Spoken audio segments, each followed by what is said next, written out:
स्वागत है आपका एक नई वीडियो में। आज हम डिस्कस करेंगे किस तरह अमृतपाल सिंह पैदा हुआ, इस सीन पे आया और कैसे अब वो जान बचाता भाग रहा है या संभवतः पकड़ा जा चुका है। The rise and fall of Amritpal Singh. मैं हूं नितिन अकर्मा से। सबसे पहले हम शुरू करेंगे ये समझते हुए कि अमृतपाल सिंह आया कहाँ से, ये बना कैसे, इसको बनाया कैसे गया, इसको पैदा कैसे किया गया है। फिर हम डिस्कस करेंगे कि ये एकदम से इसके आसपास हवा कैसे बनाई गई, कैसे इसको प्रोमिनेंस में लाया गया। फिर हम आगे ये डिस्कस करेंगे कि जो इसके ऊपर कार्रवाई की गई है उसके अंदर से क्या क्या खबरें निकल के आ रही हैं। तो चलिए शुरू करते हैं आज का वीडियो। अमृतपाल सिंह की जो कहानी है, इसको समझने से पहले हमें ये जानना होगा कि जिस संस्था के साथ ये जुड़ा हुआ है उसका क्या काम है। इस संस्था का नाम है वारिस पंजाब दे। वारिस पंजाब दे जो एक संस्था है, ये बनाई थी एक इंसान ने जिसका नाम है दीप सिद्धू। दीप सिद्धू जो है ये फार्मर प्रोटेस्ट के टाइम पे एकदम से इसका नाम उठ गया था और ये टीवी पे आकर के बयान भी देने लगा था। बाद में पता लगा कि ये कोई एक्टर है और ये स्ट्रगलिंग एक्टर है और ये आकर के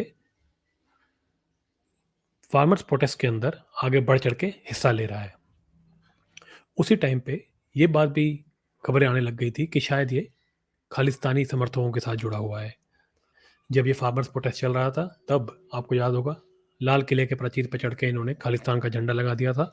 पूरा तहस महस करने की कोशिश की थी दिल्ली के सारे तंत्र को और एक तरह से जिसे कहते हैं सड़कों पे इन्होंने हुड़दंग मचाया था, जिसमें आपको याद होगा एक सिख जो था वो ट्रैक्टर चलाते हुए उसकी मौत भी हो गई थी, जिसको शुरू शुरू में मीडिया ने कहा था कि वो फायरिंग में मारा गया है, लेकिन बाद में वो बात क्लियर हो गई थी कि वो अपनी ही गलती से मर गया, ट्रैक्टर के खुद के ही ट्रैक्टर के नीचे आकर के।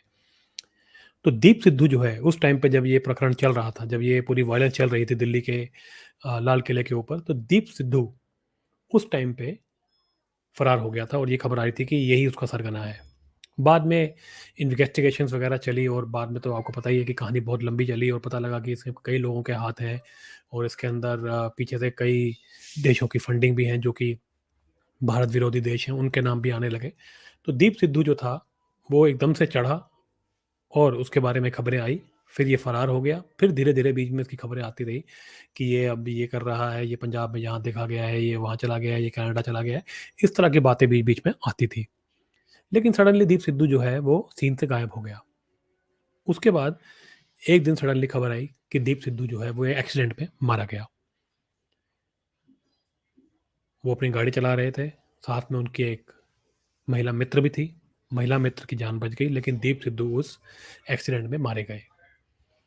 जब ये एक्सीडेंट हुआ उसी टाइम पे ये बातें आने लगी कि ये बड़ा संदेहास्पद है। ऐसी बातें उठने लगी कि क्या इनका मर्डर करवाया गया है, लेकिन वो बात वहीं की वहीं दब गई।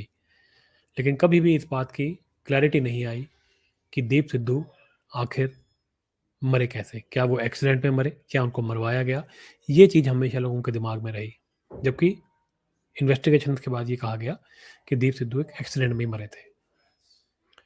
दीप सिद्धू के मरने के बाद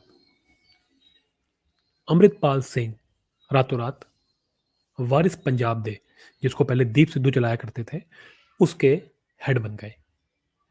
कोई अमृतपाल सिंह को आम आदमी कोई जानता नहीं था, ये कहाँ से आए हैं, क्यों आए हैं और ये कैसे वारिस पंजाब दे के हेड बन गए। वारिस पंजाब दे को अब कौन चला रहा है, किसने इनको हेड बनाया, ये कैसे बन गए। सडनली ये जो है अमृतपाल सिंह ये पूरे जो है संतों वाला गेटअप लेकर के ये आने लगे टीवी पर। जब ये संतों वाला गेटअप पहन के आने लगे तब इनके साथ साथ इनके चेले चपाटे भी चलते थे, तो ये पूरा हुजूम लेके चलते थे। तो जो पॉलिटिकल कमेंटेटर्स हैं, जो एनालिस्ट्स हैं, जो पॉलिटिक्स को समझते हैं, उन्होंने कहना शुरू कर दिया कि ये जो है भिंडरावाले की एक्टिंग करने की कोशिश कर रहा है और शायद जो भी इसके पीछे हैं लोग, जो भी भारत विरोधी देश हैं या जो भी लोग इसके पीछे इसको खड़ा करने के पीछे हैं, वो इसको एज़ अ भिंडरावाले 2 प्रेज़ेंट करना चाहते हैं। उसके बात करने का तरीका, उसका पहनावा, उसका एग्रेशन, उसका गुस्सा दिखाना और उस तरीके के भाषणों के बारे में बात करना, सिखिज़्म को यूज़ करके उसकी ढाल बना करके अपनी बातों को रखना, वो सब भिंडरावाला 2.0 की तरफ इशारा कर रहा था। तो जो पॉलिटिकल कमेंटेटर्स हैं, वो ये बातें बताने लग गए। अब जैसे ही अमृतपाल सिंह सीन पे आया है, उसके बाद कुछ घटनाएँ हुई हैं, जिसके बारे में मैं आपसे बात करना चाहूँगा। अमृतपाल सिंह के आते ही ये सब बातें सामने आ रही हैं कि पंजाब के अंदर ड्रग्स का व्यापार बढ़ गया है, उनके आने के बाद से। पहले पंजाब के अंदर ड्रोन्स के थ्रू ड्रग्स भेजा जाता था। ये प्रक्रिया काफ़ी समय से पाकिस्तान से चलाई जा रही है, क्योंकि जब से बॉर्डर्स पे सख्ती बढ़ाई गई है, ये ड्रोन्स के थ्रू ड्रग्स भेजते हैं। अब ड्रोन्स के थ्रू जो ड्रग्स आता है, उसके अंदर बढ़ोतरी हो गई है। ये पंजाब की अथॉरिटीज़ बता रही हैं कि हाँ, ड्रग्स जो आता था ड्रोन्स के थ्रू, वो 2 गुना या 3 गुना तक बढ़ गया है। ये अमृतपाल सिंह के सीन में आने के बाद से चल रहा था। ये एक ट्रेंड साफ लोगों को दिख रहा था। इसके साथ-साथ पंजाब के अंदर क्राइम भी बढ़ गया था। तो ये बातें चलने लगी कि क्या क्राइम और ये ड्रग्स का बढ़ जाना, ये क्या अमृतपाल के सीन के ऊपर आने के साथ-साथ पैरेलल चल रहा है? क्या ये चीज़ें जुड़ी हुई हैं? ऐसे धीरे-धीरे अमृतपाल सिंह को लेकर के इंटरेस्ट बढ़ता जा रहा था कि ये आदमी के प्लान्स क्या हैं? फिर सडनली खबर आई कि इन्होंने शादी कर ली है और एक गुरुद्वारे के अंदर अमृतपाल सिंह ने शादी कर ली। इनके आस-पास की कुछ खबरें आ रही थी कि ये महँगी गाड़ियों में चलते हैं, इनके पीछे काफ़ी सारे लोग चलते हैं और ये भी बात आने लगी कि शायद ये दुबई से आए हैं और ये 2022 में ही दुबई से आए हैं। इस तरह की बातें हल्की-हल्की आ रही थी। सोर्सेज़ बेस्ड कहानियाँ न्यूज़ में थी। लेकिन ये प्रोमिनेंस में, मतलब जिसे कहते हैं एकदम से ही न्यूज़ बना देना, एक बड़ी न्यूज़ बना देना, वो तब हुआ जब फरवरी के अंदर इन्होंने एक अजनाला के अंदर एक इंसिडेंट कर दिया। अजनाला जो है पंजाब के अंदर एक जगह का नाम है। वहाँ का जो थाना है, ये अमृतपाल सिंह और अपने बंदों के साथ वहाँ पहुँचा और इसने अजनाला के पुलिस स्टेशन पे धावा बोल दिया और एक वीडियो बना करके उसमें दिखाया गया कि किस तरह अमृतपाल सिंह वहाँ के पुलिस वालों को धमका रहा है, डरा रहा है और ये कह रहा है कि जो मेरे बंदों को तुमने पकड़ा है, उसको अभी के अभी छोड़ा जाए, वरना हम हाहाकार मचा देंगे। इस तरह की धमकी अमृतपाल सिंह कैमरे पे देता हुआ दिखा। उस इंसिडेंट में, उस अजनाला इंसिडेंट में जिसकी ये बात कर रहा था अमृतपाल सिंह, जिस अपने आदमी को ये छुड़ाने के लिए आया था, उसको छोड़ दिया गया। बाद में ये खबर भी आई कि जब ये पुलिस थाने के अंदर आए हैं, बैरिकेडिंग को तोड़ा है और जैसा कि वीडियो में दिखा, इन्होंने पुलिस के सामने छाती ठोक करके डराने वाली भाषा में बात करते हुए, धमकी देते हुए कहा कि हमारे बंदे को छोड़ो और उसको छुड़ा के ले गए ये। अजनाला इंसिडेंट के आसपास ही एक लड़की के मर्डर का केस भी सामने आया और ये खबर भी आई कि एक इंसान का हाथ काट दिया गया है, जिसकी वीडियो वायरल हुई और उंगलियां काटते हुए दिखाई गई लाइव। तो ये चीज़ों से एकदम से अमृतपाल सिंह को एक पुश मिल गया और वो प्रोमिनेंस के अंदर आ गया, एक हवा सी बन गई। मार्क जो उस टाइम पे पॉलिटिकल एनालिस्ट फरवरी के अंदर जो देख रहे थे, उन्होंने फिर ये बात बोली कि ये भिंडरावाले 2.0 की तैयारी चल रही है। लेकिन फ़र्क उन्होंने ये बताया था कि इस बार थोड़ी जल्दी में लगते हैं इनके फाइनेंसर्स, कि भिंडरावाले को बनाने के लिए ये 1-2 साल का वेट नहीं करेंगे, ये कुछ ही महीने में इसको भिंडरावाले बना देना चाहते हैं। ये एक बड़ा ही इंटरेस्टिंग, जिसे कहते हैं, एक बात थी कि जल्दी किस बात की है। वो शुरू से दिख रही है कि अमृतपाल सिंह के साथ ये इतनी जल्दी क्यों बना रखी है, कि ये सब कुछ जल्दी-जल्दी क्यों हो रहा है? हम उस पे आएँगे कि ये जल्दी-जल्दी होने का क्या रीज़न है। लेकिन अभी कहानी आगे बढ़ाते हैं। अजनाला के इंसिडेंट के बाद अमृतपाल सिंह की जो कहानियाँ, जो पहले दबी-दबी बातों में सोर्स बेस बताई जा रही थी, वो खुल के सामने आने लगी। पहले तो आम लोगों को, आम भारतवासियों को ये पता लगा कि अमृतपाल सिंह अभी-अभी 1 साल भी नहीं हुआ इसको भारत आए हुए। ये दुबई से आया है और ये वहाँ पे ट्रक चलाता था।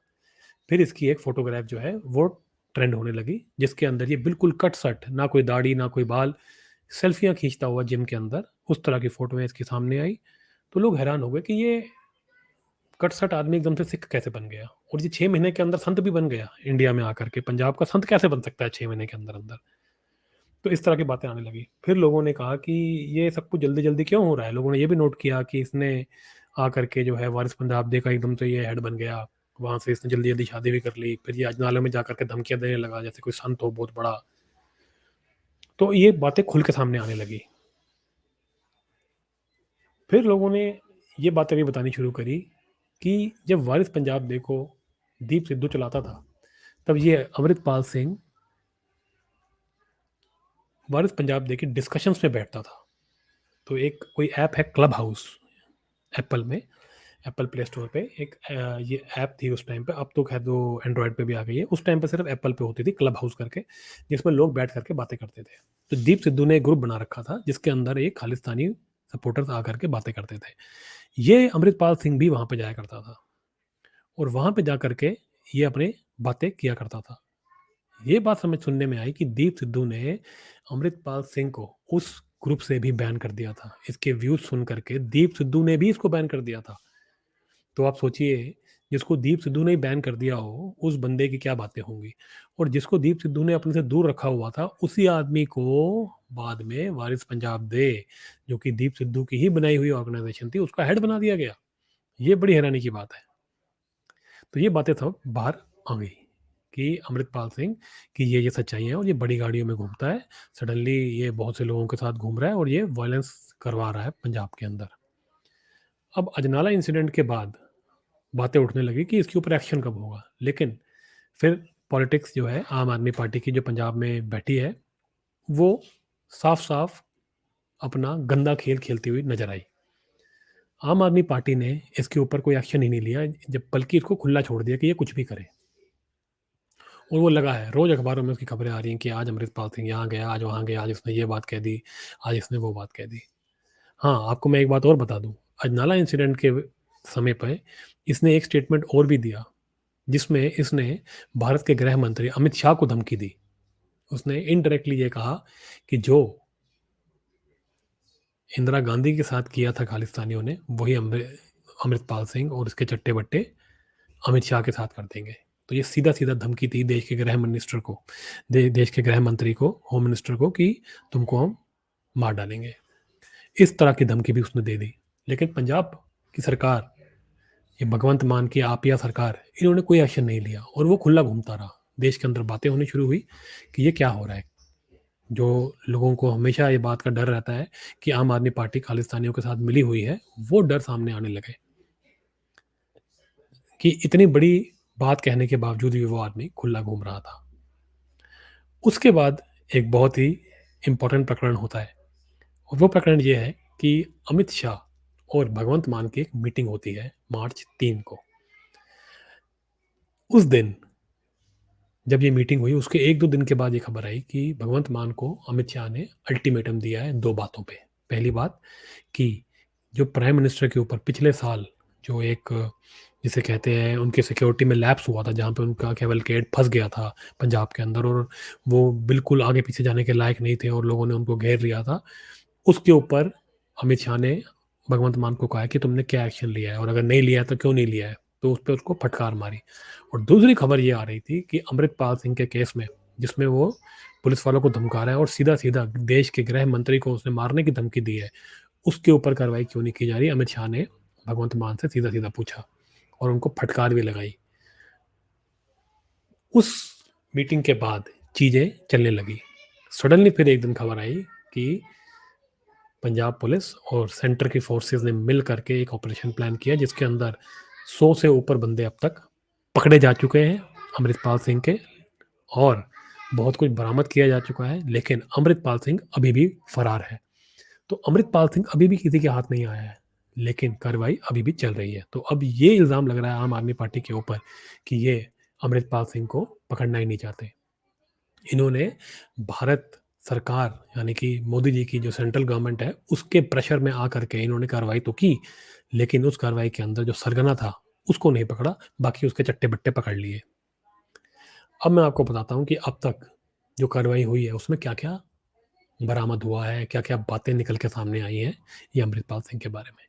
पहली बात तो ये कि इसके 100 से ऊपर बंदे पकड़े जा चुके हैं। इसका जो अंकल था, जो कि इसकी गाड़ी चलाया करता था, इसके साथ रहता था, उसने भी सरेंडर कर दिया है। लेकिन अमृतपाल सिंह भाग निकला। जिस दिन ये कार्रवाई हुई, उसके बाद जो सीसीटीवी फुटेजेस हैं, वो सामने आई हैं, जिसके अंदर अमृतपाल सिंह पैंट शर्ट के अंदर दिखता है, एक लाल रंग की पगड़ी पहने हुए, मोटरसाइकिल पे भागता हुआ दिखता है, एक एसयूवी कार में दिखता है। तो वो फरार है, अभी भी उसका कुछ नहीं पता कि वो कहाँ है। उसके माँ-बाप ने, अमृतपाल सिंह के माँ-बाप ने कोर्ट में जाकर के कहा है कि वो पकड़ा जा चुका है और संभवतः पुलिस उसे मार देगी। लेकिन पुलिस मना कर रही है कि उन्होंने अब तक उसको नहीं पकड़ा है, वो किसी के हाथ में नहीं आया है। तो ये तो स्थिति है। अब वो तो फरार है, लेकिन पीछे से खबरें अब आ रही हैं, उसकी असलियत और निकल-निकल के सामने आ रही है। पहली बात कि अब तक बहुत भारी मात्रा में आर्म्स यानी कि हथियार बरामद किए गए हैं, गोलियाँ बरामद यानी कि असला बरामद किया गया है, सोना भारी मात्रा में बरामद किया गया है, अमृतपाल सिंह की महँगी-महँगी गाड़ियाँ हैं, उसके बारे में बात निकल के सामने आई है और हैरानी की बात है कि कुछ बुलेट प्रूफ जैकेट्स भी पकड़ी गई हैं, कुछ बरामद की गई हैं। तो ये अब बड़ा एक इम्पोर्टेंट एक प्रकरण है कि अमृतपाल सिंह जो है, ये नशा मुक्ति केंद्र के नाम पे कुछ सेंटर्स चला रहा था। वहाँ पे ये बोलता था कि हम लोगों का नशा छुड़वा रहे हैं, जैसे कि भिंडरावाले भी कहा करता था कि हम सामाजिक काम कर रहे हैं और हम ये सब करते हैं। ये भिंडरावाले 2.0 बनाने के चक्कर में ये भी यही घुट्टी पिला रहा था। लेकिन जब बाद में उस पे छापे मारे गए हैं, तो पता चल रहा है कि अंदर से बंदूकें निकल रही हैं, असला निकल रहा है और संभवतः ये जो सेंटर ये बना रहा था, इसके अंदर ये नशेड़ियों को टेररिस्ट बना रहा था और शायद इनका जो प्लान था, एक बहुत बड़ा ऑपरेशन करने का था, जिसके अंदर ये पंजाब पे अटैक करते और पूरे पंजाब के अंदर खूनी खेल खेलते और पूरे इंडिया को डिस्टेबलाइज़ करने की कोशिश करते और भारत की एक गलत छवि बनाते। तो जो भारत का जो डेवलपमेंट का जो एजेंडा है, जो मोदी जी का एक इंडिया शाइनिंग का जिसे मैं कहूँगा या इंडिया के विकास का जो एक पूरे दुनिया के अंदर एक परचम लहराया हुआ है मोदी जी ने, उसके ऊपर एक जिसे कहते हैं ना बट्टा लगाने का ये प्लान था। तो और भी खबरें सामने आई हैं कि अमृतपाल सिंह, अब जो आज की खबर है वो मैं आपको बताता हूँ, वो बहुत ही शॉकिंग खबर है। 2 खबरें हैं। पहली तो ये कि उसकी जो वाइफ़ है, जिससे उसने अभी रिसेंटली शादी करी है, वो कह रहे हैं जी बब्बर खालसा के साथ जुड़ी हुई है और ये भी खबर आ रही है कि शायद उसको उस लड़की ने प्रेशर में आकर के इसके बारे में जानकारी पुलिस को दी है। अब इसमें के कितनी सच्चाई है, ये अभी हम नहीं कह सकते, लेकिन ये बात सामने आ चुकी है पुख्ता तौर पे कि वो बब्बर खालसा, जो कि एक टेररिस्ट ऑर्गेनाइज़ेशन, बैंड ऑर्गेनाइज़ेशन है, उसके साथ जुड़ी हुई है। और जो आज की जो बिल्कुल फ्रेश न्यूज़ है, जो कि बिल्कुल एक जिसे कहते हैं हैरान कर देने वाली खबर है, ये है कि ये जो अमृतपाल सिंह अपने आप को संत बताता था, ये ना जिसे कहते हैं किशोरी लड़कियाँ और शादीशुदा लड़कियों के साथ अफ़ेयर चलाता था। बहुत सारी लड़कियों के अफ़ेयर की बातें सामने आ रही हैं और इसके मैसेजेस पकड़े गए हैं, जिसमें ये शादीशुदा लड़कियों को भी ये कह रहा है कि अब हमारे में एक्स्ट्रा मैरिटल अफ़ेयर चलेंगे और दूसरी जो नाबालिग नाबालिग तो नहीं, जो किशोरी लड़कियाँ हैं, ये उनको भी अपने जाल में फँसाने के चक्कर में रहा है और ये कई संभवतः इसके रिलेशंस भी रहे हुए हैं, बहुत सारी महिलाओं के साथ। तो ये अपने आप को संत बता रहा था, इस तरह का आदमी। ये आज की फ्रेश न्यूज़ मैं आपको दे रहा हूँ।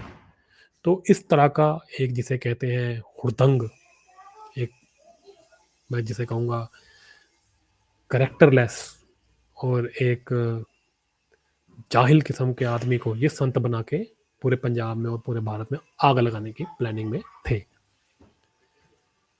अब हम आते हैं इस पॉइंट पे, जो हमारा आखिरी सेगमेंट है कि ये पूरा जो ये प्रक्रिया है, ये कौन करवा रहा है और इसके पीछे किसका संभवतः हाथ है। देखिए, भारत के 2 दुश्मन हैं सबसे बड़े। पहला है पाकिस्तान, दूसरा है चाइना। ये वो दुश्मन है जो कि भारत से बाहर हैं। जो अंदर के हैं, वो किसी और दिन डिस्कस करेंगे। लेकिन बाहर के जो दुश्मन हैं सबसे बड़े, यही हैं। अब पाकिस्तान तो भिखारी देश हो चुका है, तो वो तो हमारे लिए अब इतना बड़ा खतरा नहीं है। लेकिन वो भिखारी तो है लेकिन बिकने को तैयार है। पैसा उसको चाइना देता है। अब चाइना से धीरे-धीरे पूरी दुनिया जो है अपना धंधा, अपनी मैन्युफैक्चरिंग, अपना ट्रेड धीरे-धीरे इंडिया शिफ्ट कर रही है।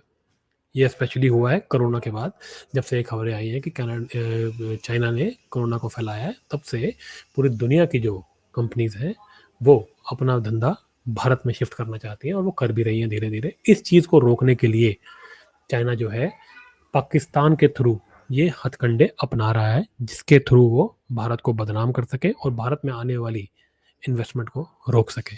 तो ये जो जल्दी-जल्दी इसको संत बनाने की तैयारी चल रही थी, जो 6 महीने के अंदर इसको मतलब पाकिस्तान से यहाँ लाया गया और पाकिस्तान से माफ़ कीजिएगा, इसको सऊदी अरब से और यहाँ पे जहाँ पे दुबई में ये था, वहाँ से इसको भारत लाया गया और संभवतः इसको जॉर्जिया के अंदर आईएसआई ने ट्रेनिंग भी दिलाई है, ये खबर भी आई थी।